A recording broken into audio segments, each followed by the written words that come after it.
Spanish super কাপের শিরোপা জয়ী দল বার্সেলোনা আজ রাতে আবারও মাঠে নামছে কোপা দেল রের রাউন্ড অফ 16-এ বার্সার প্রতিপক্ষ ক্লাব রেসিং। রাত 2টায় মাঠে নামবে বার্সেলোনা ও রেসিং। ওদিকে সিরিয়াতে রাত 1:45 কোমোর মাঠে আতিথ্য দেবে এসি মিলান। লিগে নিজেদের 20তম ম্যাচে মাঠে নামছে এসি মিলান। 20 ম্যাচে 11 জয় নিয়ে টেবিলের সেকেন্ড টপার এসি মিলান।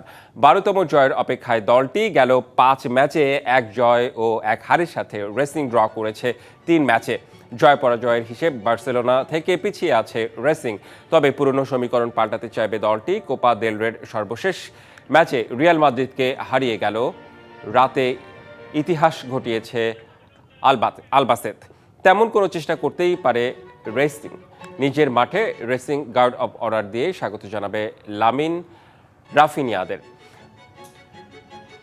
ওদিকে রাতে ইটালিয়ান লিগে লড়বে এসি মিলান ও কোমো।